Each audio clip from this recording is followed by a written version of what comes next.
Hey, good morning everybody. It's about 7:11. That's right, 7:11 on this TGIF Friday, February 3rd, 2012. 2 days before the Super Bowl, but I'm not here to talk about the Super Bowl. No. You see, yesterday you may have noticed that I did a 3-part video response to Jeff Schriegel, the Sleg Daddy, on the Off the Rope show of his 15 reasons why Vince McMahon sucks. Well, speaking of Vince McMahon and the WWE, one of the things I want to talk about is an event that will occur in less than, I guess you could say, 57 days. And that is WrestleMania 28. Yes, I know we have the Elimination Chamber coming up in 16 days, 15 days if you will. Or 15 and a half, depending on how you look at it. But even though we already know who the participants are for Raw's Elimination Chamber, and by this time tomorrow, we will know who the SmackDown participants are if we don't know who they already are by reading the spoilers. But let's talk about what happens after this. After this, we essentially have to wait literally 40-something days, I believe, to WrestleMania. Because when you think about it, the first to the first is 30 days. So you add in 10 more, that's 40. You add in 2 more, that's 42. So essentially, you got 41 days after the Elimination Chamber to build up to Mania, which is a good thing. And I'm pretty sure a lot of people always hoped that WWE would do this with all the other pay-per-views. Go figure. But seeing as though WrestleMania is the WWE's granddaddy, if you will, this Super Bowl, it only makes sense, I guess, that they want to give us about a month without a pay-per-view to really build up what needs to be built up. Especially when you got certain matches making returns to the WrestleMania, and basically since you also want to build up certain storylines and that are going to lead into matches at Mania. For example, the building process, the foundation for WrestleMania 28, we all know began last year, the night after WrestleMania 27, when The Rock and John Cena agreed to face each other in Miami. We knew that obviously could be the start of something big. Now, even though a lot of us have felt very antsy and been getting very impatient waiting, because a lot of us feel that the WWE is completely shelving and ignoring all their other pay-per-views, the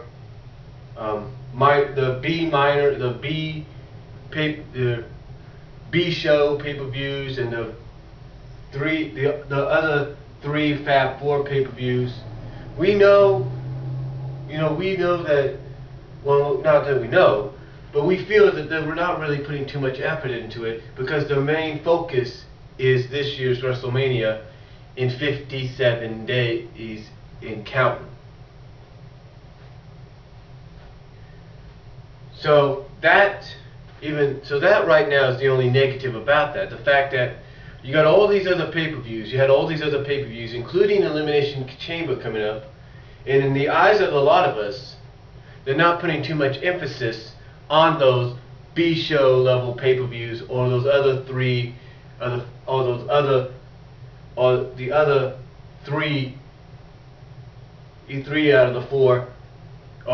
the big 4 pay-per-views. And you know what? We can't blame ourselves for that.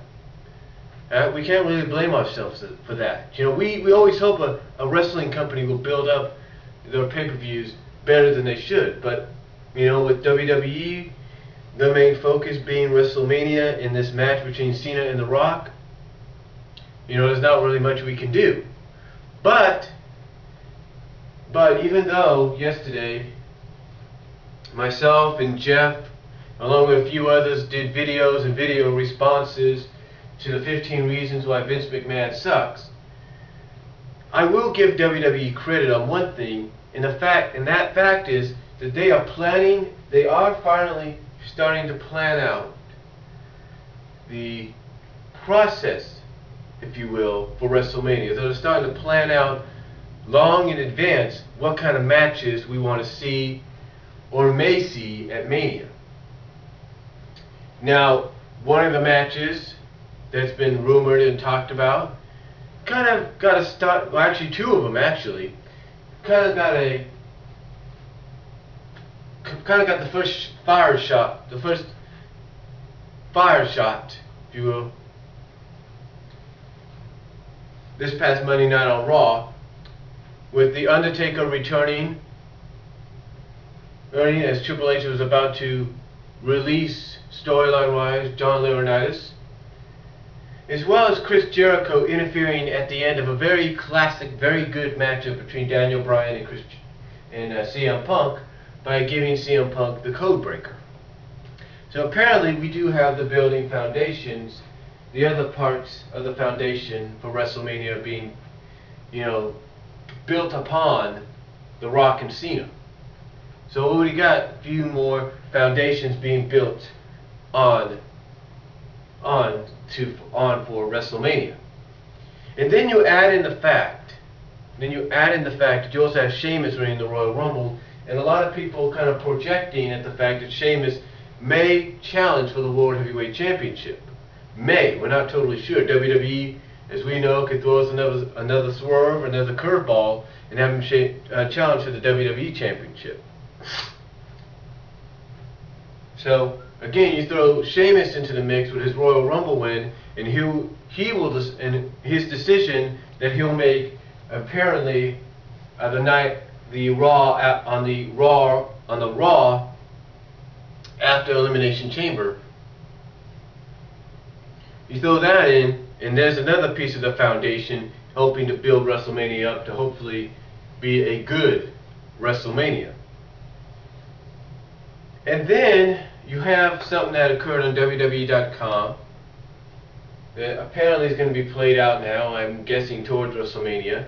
And that's the fact that Beth Phoenix feels that there is no more competition for her in the Divas division. That she's beaten everybody. Now, from an insider and from a smart marks point of view, this obviously is going to lead to a Divas Championship match between Beth Phoenix and Karma. Now, I'm pretty sure to kind of continue this storyline, they might throw in Tamina into the mix because she can wrestle and probably go with Beth.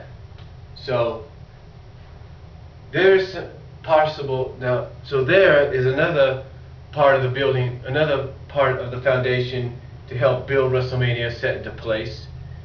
Beth Phoenix current storyline leading up to Mania, which would explain her piss poor attitude on television and why apparently she hasn't shown up. Storyline wise, that is. So these are the building foundations, along with the fact that another huge part of the foundation that goes up now is the return of Money in the Bank, with the disillusioned or defunct and basically disbandment and scrapping of the Money in the Bank pay-per-view. I guess it's been decided to go back to what made Money in the Bank what it was, and that's just doing it Mania once a year. So there's another building foundation there.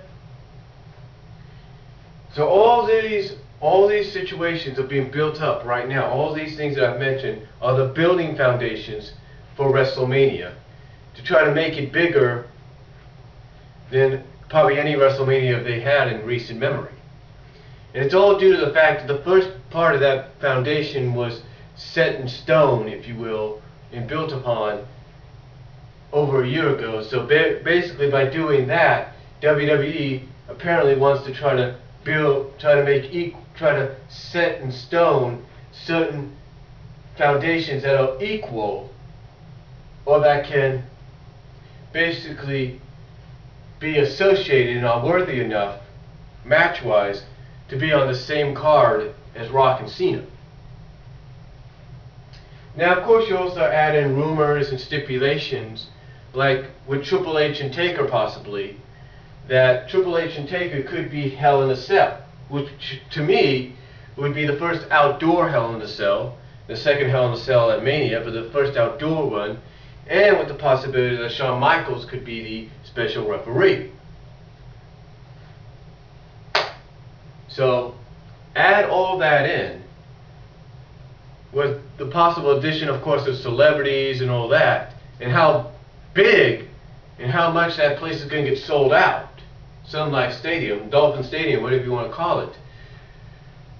Then you've got the foundations, and that's one of the bigger foundations that has been settled in, that's been set in stone. Ticket sales. Ticket sales obviously going out the roof, especially because it's The Rock's hometown. Those going out the door, so you're wondering if that's going to be the foundation that's going to make it bigger than anything. So yes, even though we can get very antsy and very impatient, and sometimes will criticize, and sometimes do criticize WWE for showing lack of interest in the other three big pay-per-views out of the four, like Rumble and SummerSlam and Survivor Series, as well as at least pay a little attention to the B-level pay-per-views, like say Elimination Chamber, like TLC, like Money in the Bank before it got canceled. You'd think with all the effort and everything they put into Mania, they would have done the same thing with those.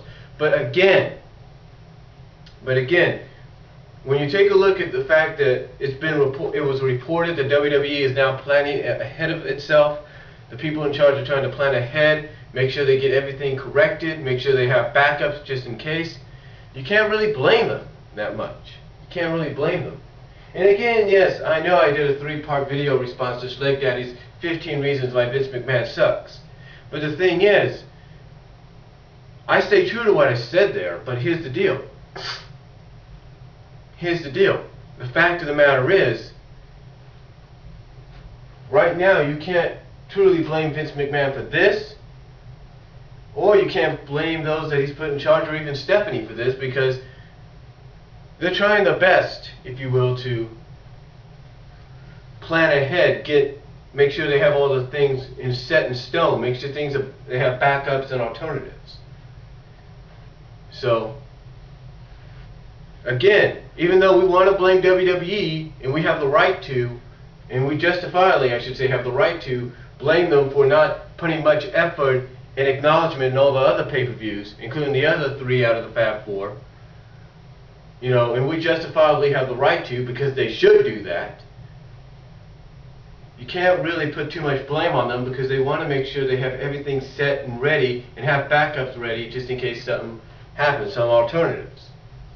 So, to me, WrestleMania 28, with everything that I've mentioned, everything that's been reported, is shaping up to be probably a very good WrestleMania. The only thing is, the question is, will it be a big enough payoff? Where exactly will